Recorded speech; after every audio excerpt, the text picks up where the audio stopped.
अस्सलाम वालेकुम। Second year chapter number 2 में एस ब्लॉक एलिमेंट्स की प्रॉपर्टीज़ को हम डिस्कस कर रहे हैं और आज हम तकरीबन चैप्टर के लास्ट पे पहुंचे हुए हैं। मेन दो टॉपिक्स के अलावा हमारे पास जो compounds of alkali and alkaline earth metals में हमारे पास लास्ट कंपाउंड है नाइट्रेट्स। इसको हम डिस्कस करने वाले हैं आज।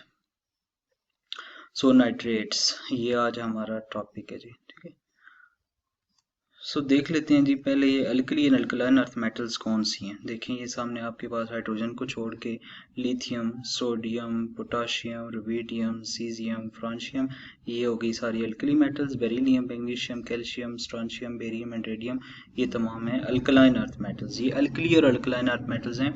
हमने क्या करना है कि हमने इन तमाम alkali and alkaline earth metals के साथ जोड़ना है नाइट्रेट को, यानी इनका कंपाउंड बनाना है और फिर उनकी प्रॉपर्टीज को डिस्कस करना है। ठीक है जी।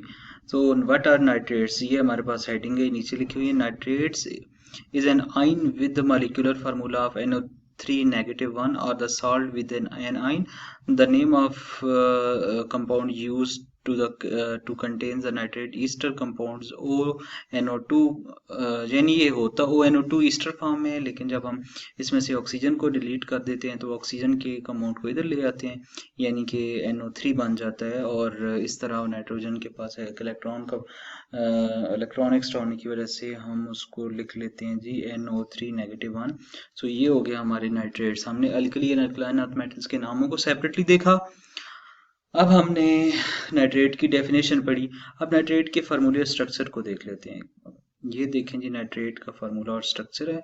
ये आपके पास नाइट्रोजन दरमियान में लगा हुआ है, डबल बॉन्ड ऑक्सीजन के साथ, एक तरफ भी ऑक्सीजन, दूसरी तरफ भी ऑक्सीजन, और नेगेटिव चार्ज ये ऑक्सीजन है दोनों। ठीक है जी।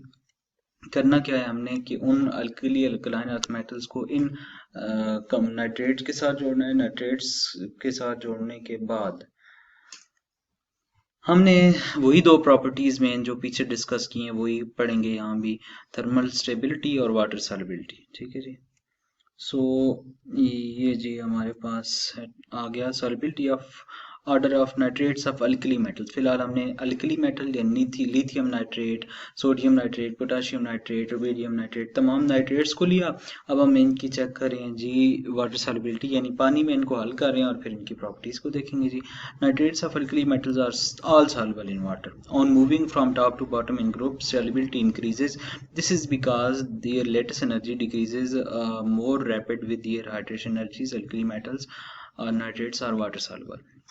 वो इम्पोर्टेंट बात वही जो आपको पहले बताई हुई है कि टॉप टू बॉटम मूव करते हुए तमाम अल्कली मेटल्स के एटॉमिक साइज बढ़ता है। एटॉमिक साइज बढ़ता है तो हम क्या बोलते हैं कि उनकी जो एटॉमिक साइज बढ़ने की वजह से उनकी लेटेस्ट एनर्जी कम हो जाती है। सो तमाम नाइट्रेट्स अल्कली मेटल्स के, lithium nitrate, sodium nitrate, potassium nitrate, तमाम वाटर में सॉल्युबल हैं। वाटर सॉल्युबिलिटी होने की वजह से हम बोलते हैं कि ये क्या है, सॉल्युबिलिटी इनकी इंक्रीज करती है। थर्मल स्टेबिलिटी भी इन्हीं की देख लेते हैं। On heating alkali metal, sodium, potassium, rubidium, caesium, francium, alkali metal nitrate and oxygen. Alkali metals यानी ये जब डिकम्पोज होते हैं ना तो ये क्या करते हैं कि ऑक्सीजन को रिलीज करते हैं। Decomposes on heating give metal oxide बनाते हैं, नाइट्रोजन ऑक्साइड बनाते हैं और ऑक्सीजन गैस। यानी हर ऑक्साइड जो अल्कली मेटल ने बनाया हुआ है उसको जब आप डिकम्पोज करेंगे तो डिकम्पोज करते हुए तीन चीजें बननी है जी। क्या क्या बनेगा जी? एक मेटल का ऑक्साइड बनेगा, एक नाइट्रोजन का ऑक्साइड बनेगा और एक ऑक्सीजन गैस बनेगी। जैसे कि लिथियम नाइट्रेट को आपने अगर डिकम्पोज किया, मैग्नीशियम नाइट्रेट को डिकम्पोज किया तो क्या मेटल ऑक्साइड, नाइट्रोजन ऑक्साइड और ऑक्सीजन गैस रिलीज होगी। इसकी एग्जांपल देख लेते हैं जी। Nitrate decomposing some different ways. The alkali metal nitrate decomposes to form nitrite. And ये देख लें आपने पोटाशियम नाइट्रेट लिया हुआ है सॉलिड फॉर्म में, इसको आप हीट कर रहे हैं तो ये पोटाशियम नाइट्राइट बन रहा है, यानी मेटल का नाइट्रेट बन रहा है और एक ऑक्सीजन गैस रिलीज हो रही है। ठीक है, ये हो गया एग्जाम्पल के साथ ये चीज़। अब आगे चलते हैं जी। Thermal decomposition of lithium nitrate. चूंकि आपको पता है लिथियम ग्रुप में सबसे ऊपर है और उसका एक खास बिहेवियर है, तो उस बिहेवियर को लेके हम इसकी स्टेबिलिटी हीट के साथ अलग से डिस्कस करेंगे। जैसे ये बोल रहा है कि when lithium nitrate is heated the reaction is to heat causes it decomposes into lithium oxide. वही जो आपको मैंने पहले बताया कि वो मेटल का ऑक्साइड बनाएगा oxygen gas. On group 1 nitrate decomposes differently, forming the nitrate salts and oxygen. Because of its relatively small size, the lithium cation is very polarizing and favored to forming the oxides ide. ठीक है जी. अब हम बात करते हैं कि water solubility of nitrates of alkaline earth metals. यानी हमने अल्कली मेटल के नाइट्रेट्स को पहले देखा, फिर हम अल्कली मेटल की नाइट्रेट्स की वाटर सॉल्युबिलिटी देखा, फिर हम उसको थर्मली डिकम्पोज होना देखा. ये सारी बातें आपको समझ आ गई. और फिर रिपीट भी कर लेते हैं कि अल्कली मेटल्स के ऑक्साइड तमाम नाइट्रेट जो वाटर में सॉल्युबल होते हैं, जब थर्मली डिकम्पोज किया जाता है तो lithium nitrate, sodium nitrate, potassium nitrate, rubidium, तमाम नाइट्रेट वाटर में हीट करने पे डिकम्पोज हो जाते हैं, ऑक्सीजन गैस रिलीज करते हैं और मेटल का ऑक्साइड भी बनता है. और हमने स्पेशल केस लिथियम का लेके उसकी डिकम्पोजिशन को भी डिस्कस किया. अब हम अल्कलाइन अर्थ मेटल को देखते हैं, जैसे कि beryllium, magnesium, calcium, strontium, barium, radium, तमाम के नाइट्रेट को लिया और तमाम के नाइट्रेट्स को हमने अब क्या किया, अब हमने जनाब इनकी चेक कर ली वाटर सॉल्युबिलिटी. ठीक है जी. Nitrate, carbonate and sulphate of alkali metal are water soluble. ठीक है जी. मूविंग तमाम अल्कलाइन अर्थ मेटल्स के नाइट्रेट्स भी वाटर में सॉल्युबल होते हैं. उसने क्या बोला है, the solubility increases, this is because the lattice energy decreases. वही रीजन जो अल्कली मेटल के लिए पड़ी थी, अल्कलाइन अर्थ मेटल के लिए भी वही सेम टू सेम रीजन है. अब बोल रहे हैं थर्मल डिकम्पोजिशन देखते हैं अल्कलाइन अर्थ मेटल्स की. ये थोड़ा सा बाकियों के ऑर्डर के मुकाबले में जो ऊपर हमने पढ़ा है उसके मुकाबले में डिफरेंट है.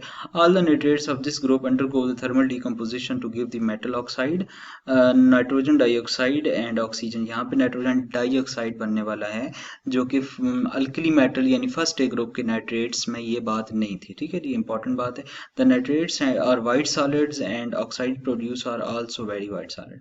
यानी जो ऑक्साइड्स बनेंगे वो भी थर्मली डिकम्पोज करने के बाद वो भी वाइट कलर के होंगे, और जो नाइट्रेट्स वैसे होते हैं वो भी तमाम अल्कलाइन अर्थ मेटल के वाटर सॉलिड फॉर्म में होते हैं, वाइट सॉलिड फॉर्म में होते हैं. Nitrate also become more stable to heat and goes down to the group. Example की तरफ देखते हैं, जैसे beryllium nitrate, magnesium nitrate, calcium, strontium nitrate, barium nitrate, तमाम की जो स्टेबिलिटी है वो इंक्रीज करती है top to bottom in a group. जैसे हमने ये आपके पास सामने एग्जांपल लिया ग्रुप 2 के एलिमेंट में, ये हमने एक मेटल नाइट्रेट लिया है, कोई भी एग्जांपल ले सकते हैं. एम जो यहाँ पे वो तमाम अल्कलाइन अर्थ मेटल्स को रिप्रेजेंट कर रहा है यहाँ पे, और ये 2MO बना रहा है, N4NO2 बना रहा है, नाइट्रोजन डाइऑक्साइड ऑक्सीजन गैस बना रहा है. सो ये वाटर सॉल्युबिलिटी के साथ, ये हीट के साथ इसकी जो स्टेबिलिटी थी या थर्मल डिकम्पोजिशन थी उसको भी हमने डिस्कस किया. तो स्टूडेंट्स ये था आज का आप लोगों का केमिस्ट्री का लेक्चर्स. इंशाल्लाह आप लोगों को नेक्स्ट लेक्चर्स अगली वीडियोस में मिलते रहेंगे. ठीक है जी. सो मिलते हैं नेक्स्ट लेक्चर में. Thank you so much.